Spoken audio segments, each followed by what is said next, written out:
Hello viewers, আমার চ্যানেলে সবাইকে স্বাগত। বায়োলজিকে সহজভাবে বুঝতে গেলে আমার চ্যানেলের সাথে কিন্তু তোমাদের থাকতেই হবে। আজকে আমি তোমাদের ফ্যাট কীভাবে পরিপাক এবং শোষণ হয় সেটা সহজভাবে একটা ধারণা দেওয়ার চেষ্টা করব। ঠিক আছে, তো সেটা শুরু করার আগে এলিমেন্টারি ক্যানাল বা পরিপাকতন্ত্র সম্পর্কে তোমাদের একটা ধারণা থাকা দরকার, তাই আমি সেটা আগে তোমাদেরকে বলে নিচ্ছি। দেখো, এটা আমাদের হচ্ছে মুখের পরে শুরু হয়েছে মুখগহ্বর। মুখগহ্বর থেকে যেটা নেমে আসছে সেটা হচ্ছে আমাদের ফুড পাইপ বা ইসোফেগাস। তারপরেই আছে স্টমাকের পরেই হচ্ছে স্মল ইন্টেস্টাইন, যেটাকে আমরা ক্ষুদ্রান্ত বলি। তার তিনটে অংশ আছে, ডিওডিনাম, জেজোনাম, ইলিয়াম। তারপরে আছে লার্জ ইন্টেস্টাইন বা বৃহদন্ত, এবং তারপরে আছে রেকটাম। প্রত্যেকটা অংশকে আলাদা করে আমি কালার করেছি যাতে তোমাদের বুঝতে সুবিধা হয়। ঠিক আছে, আচ্ছা, এবার এই এলিমেন্টারি ক্যানেলে কীভাবে ফ্যাটের ডাইজেশন এবং অ্যাবজর্পশন হয় সেটা আমরা এবার ডিটেলসে আসবো। এলিমেন্টারি ক্যানেলের মধ্যে ডাইজেশন এবং শোষণ, অ্যাবজর্পশন বোঝার জন্য, বুঝতে যাতে সুবিধা হয় সেজন্য আমি ডায়াগ্রামটাকে এইভাবে সাজিয়েছি। দেখো, প্রথমে আছে এটা আমাদের মাউথ ক্যাভিটি, তার মধ্যে টাং আছে, জিহ্বা, এটা ওরাল ক্যাভিটি। তারপরে আছে ইসোফেগাস, খাদ্য মানে যেটাকে আমরা ফুড পাইপ বলি, খাদ্যনালী। তারপরে আছে স্টম্যাক। ঠিক আছে, আচ্ছা, এরপরে এই পার্টটা হচ্ছে স্মল ইন্টেস্টাইন বা ক্ষুদ্রান্তের প্রথম অংশ, এই জায়গাটা ডিওডিনাম। আচ্ছা, এখানে ব্রাশ বর্ডার সেল আমি এঁকেছি, কিন্তু এই ব্রাশ বর্ডার সেলগুলো ফ্যাটের পরিপাক এবং শোষণের জন্য অতটা গুরুত্বপূর্ণ নয়, যেটা কার্বোহাইড্রেটের শোষণের ক্ষেত্রে খুবই গুরুত্বপূর্ণ ছিল। আচ্ছা, এটা হচ্ছে লিভারের পরে এখানে গল ব্লাডার আছে। লিভারে বাইল তৈরি হয়, পিত্ত তৈরি হয়, এবং সেটা গল ব্লাডারে গিয়ে স্টোর হয়।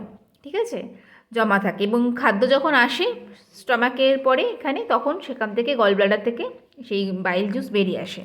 আচ্ছা, এটা হচ্ছে প্যাঙ্ক্রিয়াস, অগ্নাশয়। এরপরে স্মল ইন্টেস্টাইনের ঠিক পরে এখানে রয়েছে এন্টেরোসাইটের পরে আছে লিমফ্যাটিক ভেসেল, তারপরে আছে ব্লাড ক্যাপিলারিস। আচ্ছা, এখন তোমাদের মনে প্রশ্ন হচ্ছে হয়তো যে স্মল ইন্টেস্টাইন থেকে তো ডাইরেক্ট ব্লাডে খাদ্যবস্তু শোষিত হয়, তাহলে এখানে লিমফ্যাটিক ভেসেল কি করছে? চলো আমরা পুরোটা জানি, তাহলে বুঝতে পারবে কেন আমি এখানে লিমফ্যাটিক ভেসেলটা এঁকেছি।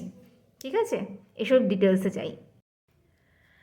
দেখো, এখানে প্রথমে আমি ওরাল ক্যাভিটিটা ফোকাস করছি। আমরা সাধারণত যে ফ্যাটটা খাই, যে ফ্যাট বা লিপিড এগুলো খাই, সেগুলো হচ্ছে ট্রাইগ্লিসারাইড। সেই ট্রাইগ্লিসারাইড দুটো জিনিস নিয়ে তৈরি হয়। একটা হচ্ছে গ্লিসেরলের চেন, তার সাথে তিনটে ফ্যাটি অ্যাসিড চেন থাকে। ঠিক আছে, গ্লিসেরলের একটা ব্যাকবোন থাকে, তার সাথে তিনটে ফ্যাটি অ্যাসিড চেন থাকে। তো ফ্যাটি অ্যাসিডস আর গ্লিসেরল মিলিয়ে তৈরি হয় ট্রাইগ্লিসারাইড। তো ট্রাইগ্লিসারাইড হচ্ছে মেন জিনিস, যেটা আমরা লিপিড হিসেবে খাই বা ফ্যাট হিসেবে খাই। আচ্ছা, এছাড়াও এর সাথে আরও থাকে ফসফোলিপিড থাকে, কোলেস্টেরল থাকে, ফ্যাট সলিউবল কিছু ভিটামিন থাকে, যেমন এ, ডি, ই, কে। তো এইগুলো আমরা খাদ্যের মাধ্যমে গ্রহণ করি।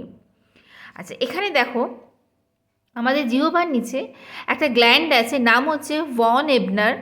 এটা কি করে, লিঙ্গুয়াল লাইপেজ বলে এক রকমের এনজাইম সিক্রেট করে। তো এই লিঙ্গুয়াল লাইপেজ কি করে, এদেরকে একটা ফ্যাট গ্লোবিউলে পরিণত করে, মানে এদেরকে আর একটু একসাথে মিলিয়ে একটা গ্লোবিউল তৈরি করে। সেই গ্লোবিউলটা খাদ্যনালী দিয়ে নেমে আসে।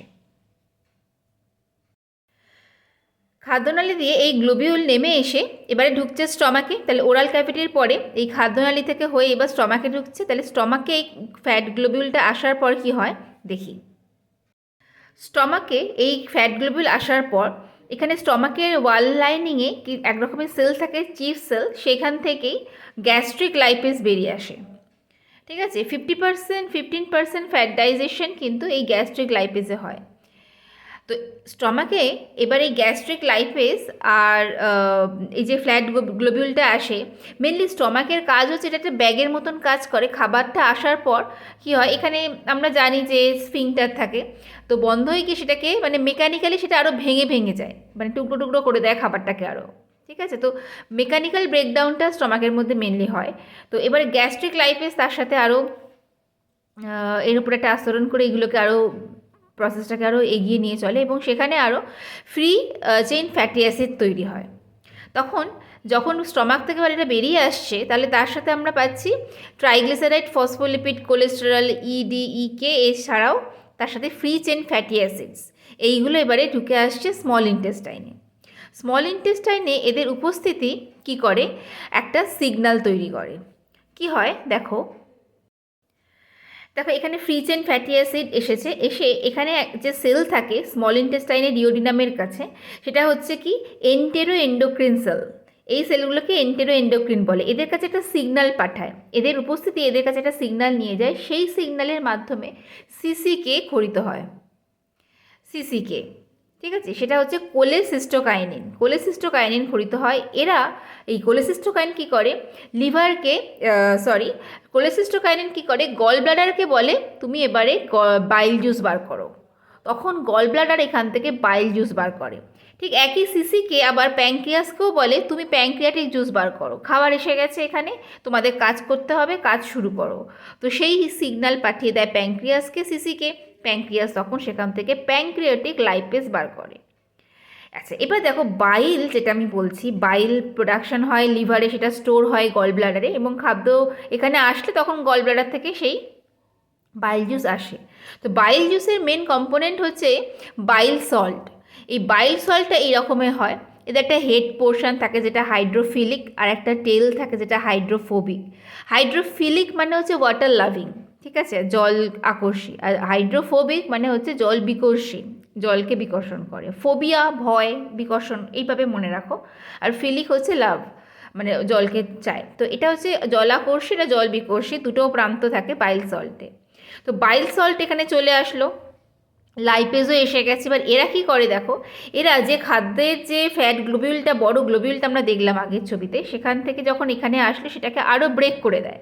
মানে এরা অ্যাকচুয়ালি মলিকুলার সিজারের মতো কাজ করে, আণবিক কাঁচির মতন কেটে কেটে ছোট ছোট করে দিল, এবং প্রত্যেকটা ছোট ছোট গ্লোবিউলে মধ্যে এই বাইল সল্টসগুলো চলে এসেছে।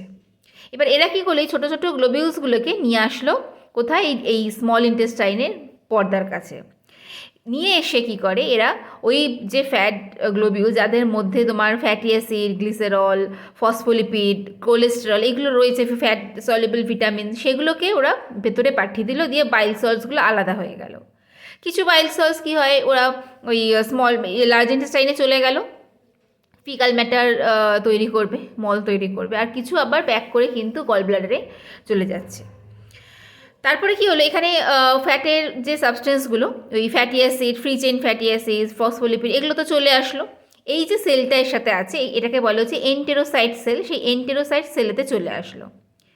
ঠিক আছে, এই এন্টেরোসাইট সেলেতে আসার পর এবার কি হচ্ছে, এখানে এন্ডোপ্লাজমিক রেটিকিউলাম আছে, স্মুথ ওয়ার্ল্ড এন্ডোপ্লাজমিক রেটিকিউলাম সেটা, এবং এখানে অ্যাপোবি প্রোটিন।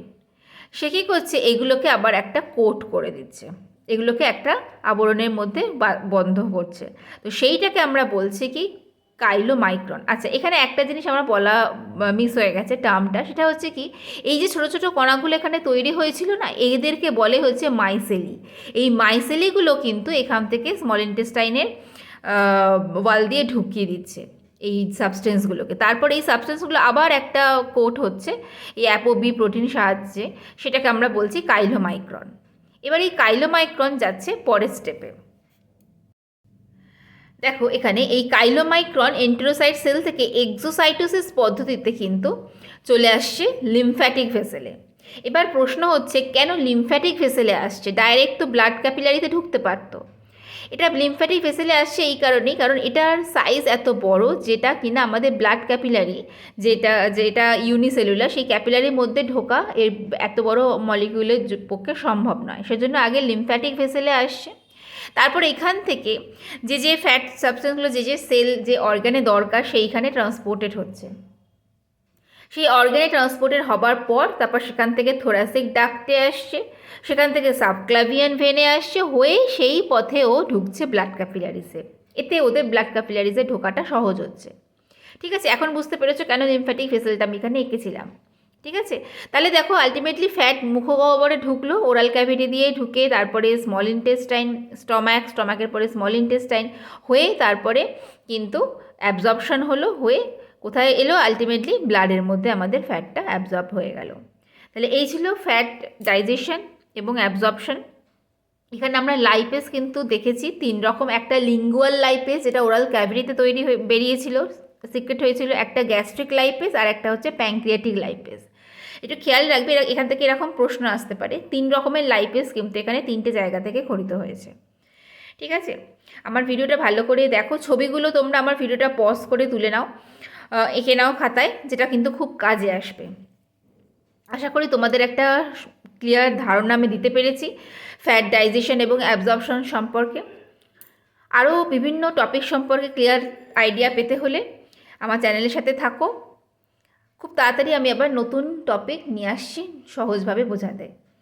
ততদিন ভালো থেকো, আমার চ্যানেলকে সাপোর্ট করো। ভিডিওটা দেখার জন্য অনেক ধন্যবাদ।